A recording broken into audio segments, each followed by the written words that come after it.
우리는 하나님의 뜻에 대해서 질문할 때가 많습니다. 과연 우리들을 향해서 또 그리고 오늘 나의 삶을 향해서 하나님이 원하시는 뜻은 무엇일까? 데살로니가전서 5장 16절에서 18절 말씀을 보면 이렇게 가르쳐 주고 있습니다. 항상 기뻐하라. 쉬지 말고 기도하라. 범사에 감사하라.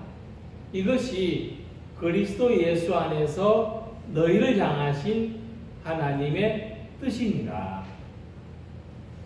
하나님의 뜻을 찾고 싶을 때 이 말씀을 떠올려 보시기 바랍니다. 자, 여기에서 제일 먼저 등장하는 것은 항상 기뻐하라는 말씀인데, 항상 기뻐하라. 자신에게 주어진 삶을 항상 기쁘게 누리는 것이 우리를 향하여 하나님이 가지고 계시는 가장 우선적인 뜻이라는 것을 알 수 있습니다. 날마다 항상 기쁘게 살아가는 우리 성도님들이 되시기를 축원합니다. 그렇다면 어떻게 하면 항상 기뻐할 수 있을까? 19세기 말에 이런 사람들이 있었습니다. 어떤 수단으로도 치료가 되지 않고 폭력성이 너무 강해서 통제가 되지 않는 정신병 환자들이 있었는데, 이 사람들을 치료하기 위해서 고안해낸 특별한 수술이 있었습니다. 사람의 뇌 중에서 가장 이 앞쪽에 위치하는 이 전두엽이라는 부분을 절제하는 수술입니다. 이 폭력적인 난동을 부리는 사람들에게 이 수술을 행했더니 그들은 하루아침에 온순한 양과 같이 변했습니다. 뿐만 아니라 그들은 겉으로 볼 때 매우 행복해 보이는 사람이 되어 있었습니다. 하루 종일 웃는 사람이 됐습니다.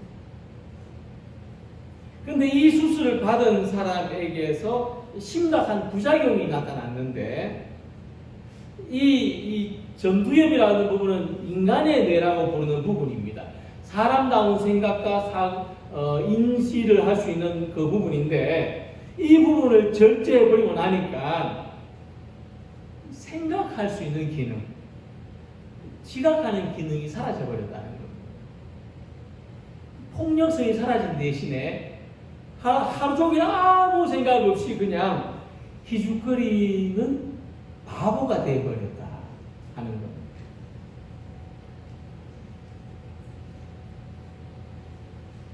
자, 그렇다면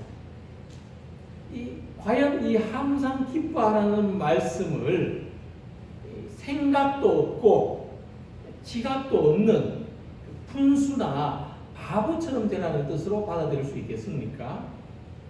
이 말씀은 그런 뜻이 아니죠. 이 항상 기뻐하라는 말씀이 가지는 그 영성적인 의미, 신앙적인 의미를 이해하지 못할 때 우리는 억지로라도 기뻐해야 되는구나, 이런 생각을 하기가 쉽습니다. 이 말씀을, 항상 기뻐하라는 말씀을 의무로 받아들이기가 쉽다는 겁니다. 여러분들도 이 말씀을 읽을 때 의무로 생각돼서 안 기쁜데 어떻게 기뻐해? 이런 혹시 반발심이 생겨난 적은 없었습니까? 그래서 이 항상 기뻐하는 것이 만약 의무로 주어진 것이라면, 어떤 율법이나 계명과 같은 것이라면 참 지키기가 힘들고 어려울 겁니다. 다른 어떤 계명보다도 지키기 어려운 것이 항상 기뻐하라는 계명이 아닌가 싶습니다.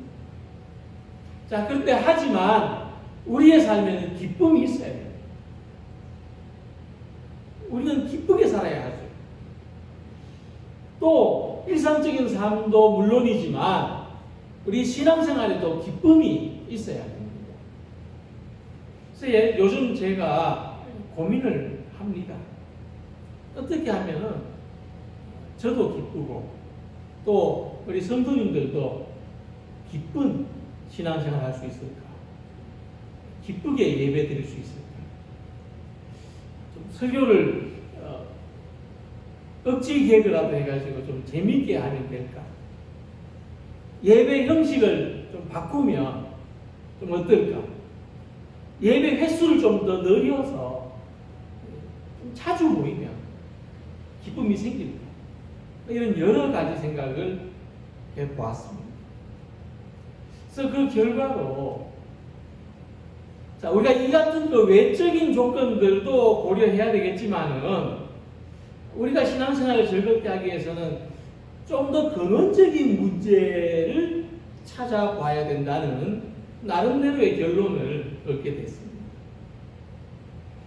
이 기쁨의 본질이 뭔가를 생각해 보자는 겁니다.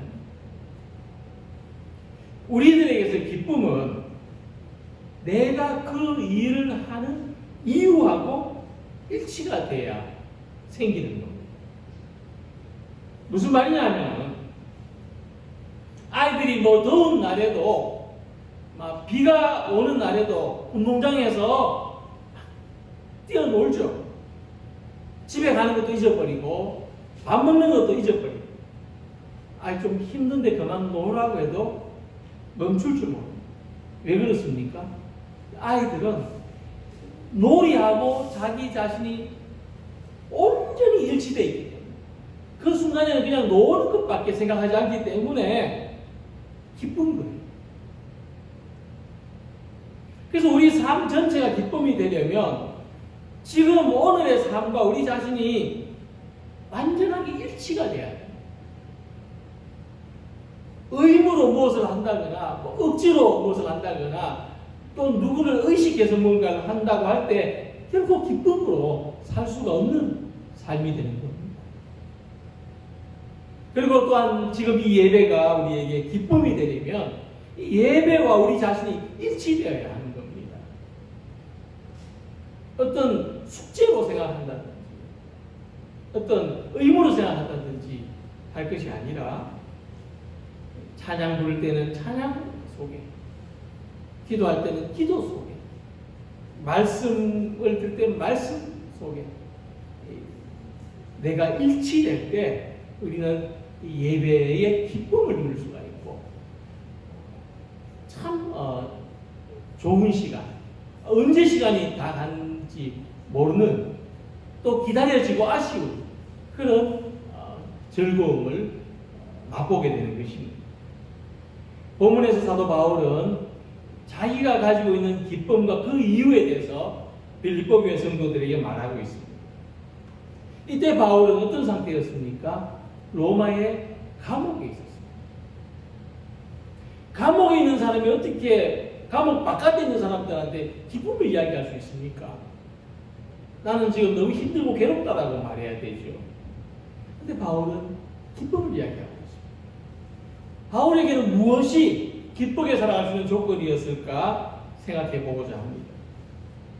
먼저 바울은 빌립보 교회 성도들에게 너희가 다 나와 함께 은혜에 참여한 자가 됨이라 했습니다. 그리고 2절에서도 하나님 우리 아버지와 주 예수 그리스도로부터 은혜와 평강이 은혜를 기원했습니다. 우리는 어떤 사람들입니까? 우리는 하나님의 은혜에 참여하도록 부르심을 받았다는 것입니다. 그냥 우리가 그냥 오늘 와서 은혜를 받는 게 아니고 이미 하나님은 우리에게 은혜를 주시기 위하여 우리를 부르셨다는 말씀이죠. 헬라어로 이 은혜라는 이 말은요, 기쁨이라는 말하고 어원이 같습니다. 은혜는 곧 기쁨입니다.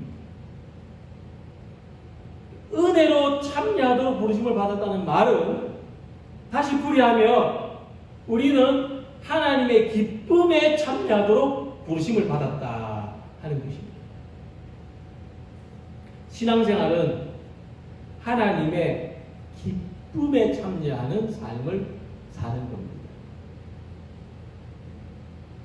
그래서 저는 여러분들에게 신앙생활을 즐겁게 하자고 말씀드리지 않습니다. 신앙생활을 즐기자는 말씀을 드리고 싶습니다. 다른 것이죠. 우리 신앙생활을 즐겨야 합니다. 신앙생활은 하나님의 기쁨에 참여하는 일입니다.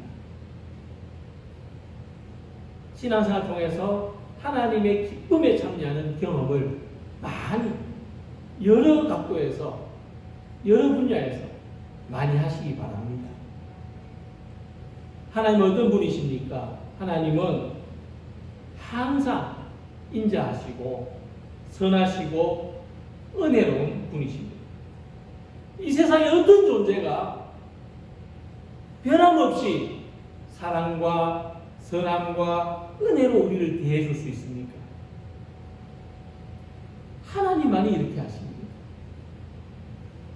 험하고 거친 세상을 살아가는 동안 하나님은 우리들에게 항상 기쁨의 근원이 되십니다. 사랑이신 하나님을 생각하고 하나님이 주시는 신령한 복과 은혜를 생각할수록 그것이 기쁨입니다.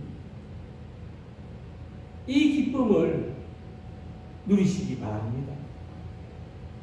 오늘 우리들은 이 하나님의 기쁨 안에서 살아가도록 창조됐습니다. 이 하나님의 기쁨을 알지 못하면 세상이 주는 위로나 만족이나 세상적인 즐거움에 빠질 수밖에 없고 물질과 명예를 우상처럼 섬기는 삶에서 헤어날 수가 없는 것입니다. 하나님이 주시는 기쁨을 누리는 사람은요, 세상에서 얻는 기쁨을 낮고 가치 없는 것으로 여기게 되는 것입니다. 이 기쁨이 더 좋은 거예요. 전도자는 말하기를 나는 내 마음에 이르기를 자 내가 시험 삼아 너를 즐겁게 하리니 너는 낙을 누리라 하였으나 보라 이것도 헛되도다라고 했습니다. 이 세상에 사는 어떤 사람도 하나님 안에서 얻는 것만큼의 기쁨을 경험할 수가 없습니다. 이 기쁨의 충만함과 비교할 수 없습니다. 우리가 가진 기쁨은 하나님이 주시는 은혜요, 하나님이 주시는 선물이기 때문입니다. 하나님의 변함없는 사랑을 믿고 의지하는 삶이 하나님을 섬기는 삶입니다. 그리고 세상의 어떤 것과도 바꿀 수 없는 기쁨이 여기에 있어요. 성 아우구스티누스는 젊었을 때에 이 세상이 주는 기쁨을 찾아다녔습니다. 저는 그 사람은 정말 책을 읽어보면은 마치 진리를 찾듯이 기쁨을 찾아다녔습니다. 그 어떤 그에게는 기쁨을 누리고자 하는 갈망이 있었습니다. 그러다가 진정한 기쁨은 주님 안에 있다는 것을 발견했습니다. 그리고 이렇게 고백했습니다. 주여, 좀 더 일찍 당신께 나왔더라면 좋았을 것입니다. 좀 더 일찍 당신에게 나와 예수 그리스도의 감미로움을 맛보았더라면 좋았을 것입니다. 어리석게도 저는 너무 오래 지체하였습니다. 이 고백은요, 이 아우구스티누스만의 고백이 아니라 우리들도 이 신앙생활의 기쁨, 하나님 안에서 얻는 기쁨을 누리지 못하면 나중에 가서 후회가 됩니다. 내가 왜 좀 더 일찍 몰랐을까? 신앙생활이 하나님을 생각하는 것이 이렇게 기쁜 일이라는 것을 왜 일찍 발견하지 못했을까? 아우구스티누스는 뒤늦게나마 자신이 추구했던 진정한 기쁨이 하나님 안에 있다는 것을 발견했습니다. 그래서 그는 이전에 추구했던 그 세상적인 기쁨들을 가치없게 여기고 하나님만을 기뻐하는 사람으로 살아갔던 것이고, 그 결과로 우리는 아우구스티누스의 삶을 성자의 삶이었다고 평가하는 것입니다. 그래서 우리 모두는 하나님 은혜에 참여하는 기쁨을 잃지 않았으면 좋겠습니다. 예배와 말씀, 기도와 찬양을 기뻐하며 즐기는 삶이 되시기를 소망합니다. 우리는 그 은혜에 초청받을 자격이 없음에도 불구하고 하나님께서 은혜로 불러주신 겁니다. 천국 잔치에 초대받은 것입니다. 이 기쁨은 다른 어떤 곳에서도 얻을 수 없는 기쁨입니다. 하늘의 신령한 기쁨으로 초대하시는 하나님을 바라보면서 살아가는 복 있는 사람들이 되시기를 바랍니다. 예수님을 구주로 믿고 고백하는 것이 기쁨이요. 이 기쁨으로 하나님을 예배하고 성도의 교제를 가지고 우리에게서 기쁨이 떨어지지 않는 일상을 살아가는 우리 모두가 되시기를 소망합니다. 두 번째로 바울은 빌립보에 사는 모든 성도와 또한 감독들과 집사들에게 편지한다 말씀했습니다.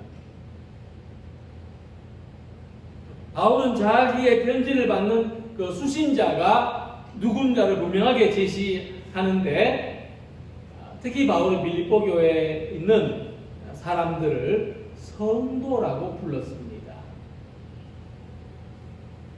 예수님을 믿는 사람들은 어느 누구나 성도라는 사실입니다. 이 세인트라는 말, 이 성도라는 말은 굉장히 급이 높은 수식어입니다. 아무에게나 성도라는 호칭을 붙이지 않습니다. 예수 믿는 사람, 바울은 빌립보 교회 예수 믿는 사람들을 성도라고 불렀습니다. 예수 믿는 사람 모두가 성도요, 함께 은혜에 참여한 사람이라는 것입니다. 물론 빌립보 교회에는 감독들과 집사들도 있었습니다. 교회는 직분을 가진 사람도 있기 마련이고 또 다양한 형태의 직분이 있을 수 있습니다. 하지만 결국 교회는 성도들의 모임, 가장 교회의 공통적인 모이는 사람들의 공통적인 부모는 성도라는 겁니다. 성도가 되지 않으면 집사가 될 수 없고 성도가 되지 않으면 감독이 될 수 없습니다. 그래서 우리가 성도라는 의식을 가지고 신앙생활을 하는 것이 얼마나 중요한지 모릅니다. 우리는 성도로 부르심받은 사람, 성도로 구별된 사람이라는 것을 언제나 잊지 않으셨으면 합니다. 특별히 바울은 아들을 보내서 우리들을 구원하신 하나님의 크고 놀라우신 은혜에 감사하면서 말하기를, 하나님께서 이 악한 세대에서 우리를 건지셨다고 말했습니다. 우리는 여전히 세상 속에 살고 있지요. 하지만 우리는 세상에서 건져냄을 받은 사람들이라는 것입니다. 성도의 기쁨은 어떤 기쁨인지 이렇게 말씀드릴 수가 있습니다. 어떤 사람이 물에서 놀다가 깊은 데 빠지고 말았습니다. 수영도 할 줄 모르는 데다가 구명조끼도 없고 깊은 데 빠졌으니까 죽을 수밖에 없는 거예요. 누가 그 사람을 보고 물에서 건져내 줬다며? 이 사람은 물에서 구원받은 것, 빠져 죽을 물에서 건져진 것을 얼마나 기뻐할지, 얼마나 큰 기쁨인지 모릅니다. 접시에 담긴 물만 봐도 자기가 옛날에 그 물에 빠져서 죽을 뻔했던 이야기를 할 것이고 생각날 겁니다. 우리는 이 세상에서 구원받았다 그랬습니다.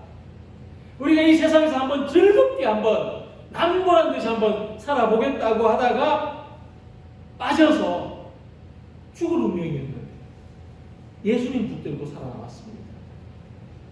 이것을 생각해 본다면 지금 나의 삶은 그 자체로서 기쁨이 되는 것입니다.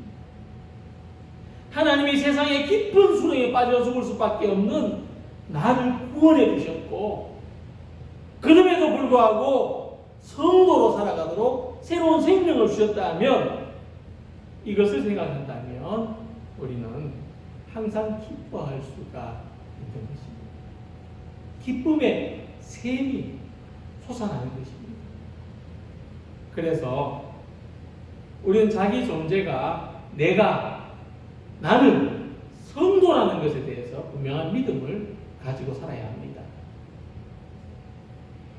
내가 성도답게 살아갈 때 내 기쁨이 마르지 않습니다. 그럼 내가 성도라서 잊어버리고 살아갈 때 내 기쁨은 말라버립니다. 우리의 기쁨은 하나님이 나의 구원이시며 내가 하나님의 구원을 받은 존재라는 데서 솟아나는 것입니다. 우리가 어떤 상황에 있을지라도 이것을 생각하면 기뻐할 수 있습니다. 그런데 이 기쁨은 심리적인 것이 아닙니다. 지금의 삶과 연결되어 있습니다. 내가 살아가는 그 자체에서 느끼는 기쁨입니다.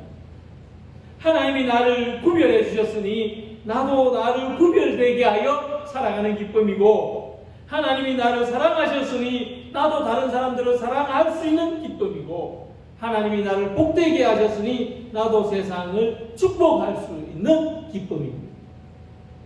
하나님이 우리를 성도로 불러주신 것은 바로 이와 같은 기쁨으로 살아가는 뜻입니다. 예수님은 들에 핀 꽃과 공중에 나는 새들을 바라보시면서도 그 속에 하나님이 입히시고 하나님이 먹이시는 것을 보셨습니다. 예수님은 우리를 바라보실 때도, 우리 각 사람을 보실 때도 하나님이 우리를 입히시고 하나님이 우리를 먹이신다는 것을 보셨습니다. 그래서 무엇을 입을까, 무엇을 먹을까 염려하지 말라고 하셨습니다. 그래서 예수님은 또 이렇게 말씀하셨습니다. 오늘 있다가 내일 아궁이에 던져지는 들풀도 하나님이 이렇게 입히시거든.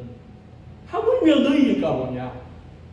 우리는 하나님이 입히시고 먹이시는 존재라는 것을 가르쳐 주신 것입니다.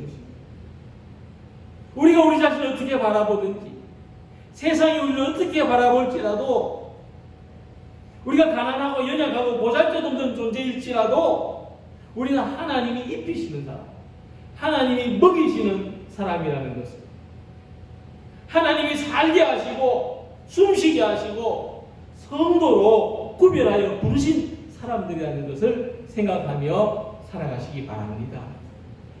그 누구도 그 어떤 환경도 빼앗을 수 없는 존재의 기쁨, 내가 존재하는 거기에서 이 기쁨이 샘물처럼 솟아 풍성하게 넘쳐나기를 소망합니다.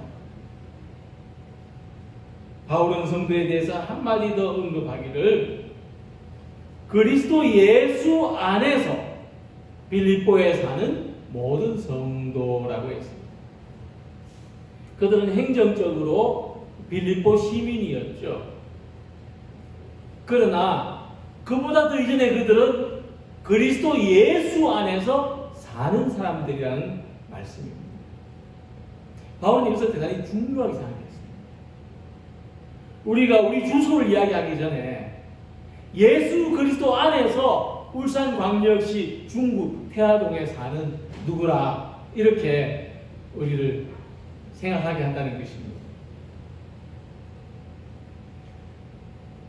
바울이 쓴 편지를 보면은요, 우리가 예수님 안에 사는 사람들이라는 이 표현이 132번이나 나타납니다. 그러니까 바울이 우리가 예수님 안에 산다는 걸 얼마나 중요하게 생각했는지 모릅니다. 우리도 중요하게 생각해야 됩니다. 내가 예수님 안에 산다는 것. 그래서 바울이 말하는 성도는 예수님 안에 사는 사람입니다. 성도로 부름받은 사람은 예수님과 함께 살고 예수님과 함께 죽는다고 할 만큼 그 삶의 성격이 완전히 다르다는 것입니다. 우리 성도님들이 아침마다 일어날 때 오늘 하루도 예수님과 함께 산다는 이런 마음으로 살아가시길 바랍니다. 밤에 잠을 잘 때 오늘 밤에도 난 예수님과 함께 잠든다고 생각하시길 바랍니다. 또 우리가 또 다른 곳에서 또 다른 세계에서 눈을 뜨게 될 때에도 예수님과 함께 눈을 뜬다고 생각하며 살아가시길 바랍니다. 바울은 이 빌립보 교회 성도들에게 예수님 안에서 누리는 기쁨이 얼마나 큰 기쁨인지를 말하고자 합니다. 우리에게 이 기쁨이 있으면 공동체 안에서도 조화롭고 평화로운 관계를 살아갈 수 있다고. 우리 개인의 반목과 갈등을 해결할 수 있는 방법이 무엇인가? 이 세상에서 일어나는 모든 문제, 이 오늘의 코로나의 이 상황도 해결책이 무엇인가? 이런 삶에 대해서 대답하듯이 말합니다. 예수님 안에서 사는 것이야말로 우리의 삶에 무한한 기쁨이 되고 우리 개인과 공동체를 조화롭게 만들 수 있다는 것입니다. 예수님 안에서 살아가는 기쁨이 우리의 모든 환경과 상황 속에서도 우리의 삶을 행복하게 만들 수 있다는 말씀입니다. 바울은 자신이 예수 그리스도 안에서 살고 있는 것처럼 빌립보 교회 성도들도 그렇게 살고 있을 것이라 확신했습니다. 그래서 바울은 그것을 기뻐한다고, 그것이 감사의 제목이라고 말합니다. 그리고 이렇게 사는 삶을 하나님께서 완성해 주실 것이라고 확신합니다.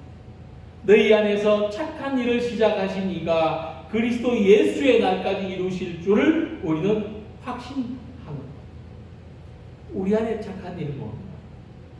우리 안에서 가장 착한 일은 예수님 안에서 살아가는 일입니다. 그러면 내가 가진 생각도, 내가 하고자 하는 일도 착한 일이, 착한 생각이 되는 것입니다. 우리가 예수님 안에 있을 때 기쁨의 삶이 시작되고 마지막 날에 이 기쁨이 완성되리라고 하는 확신이 바울에게 있습니다. 우리의 삶의 방향이 참 중요하죠. 방향을 어떻게 잡느냐에 따라서 행복과 불행이 달려 있습니다. 복음에는 기쁜 소식이, 복음에는 하나님의 은혜가, 복음은 하나님께서 우리 안에서 시작하신 선한 일입니다.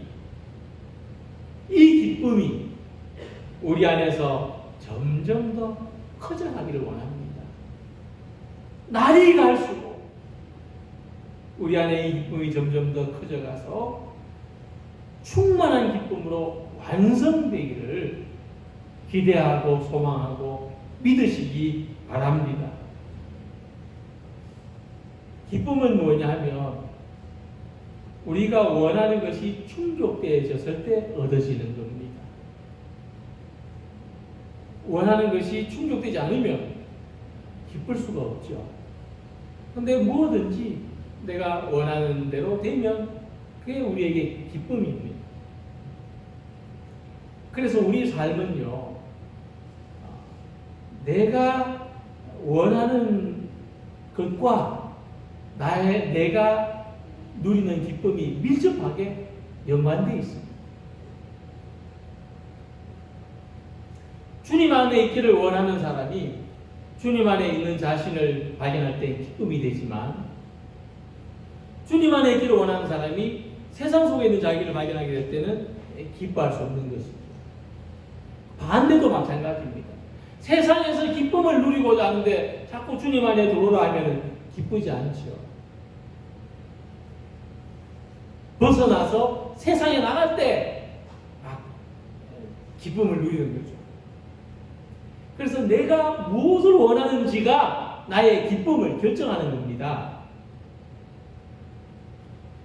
물론 세상에서 원하는 것을 이루었을 때 우리는 기뻐할 수 있을 것입니다. 그러나 오늘 제가 말씀드리고 싶은 것은 우리에게는 이보다 더 크고 근원적인 기쁨이 있다는 것입니다. 우리가 기뻐할 수 있는 모든 것을 하나님 안에서 기뻐할 수 있는 이 신령한 기쁨을 가지는 우리 모두가 되시기를 바랍니다. 하나님은 먼저 우리를 그분의 은혜로 초청하셨습니다. 기쁨의 세계로 부르셨습니다.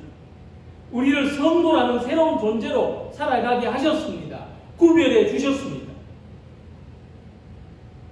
예수 그리스도 안에서 살아가는 기쁨, 신앙생활의 기쁨, 영적인 기쁨을 가르쳐 주셨습니다. 이 기쁨과 일치되는 우리 모두가 되시기를 소망합니다. 이 기쁨을 계속해서 원하는 우리 모두가 되시기를 바랍니다.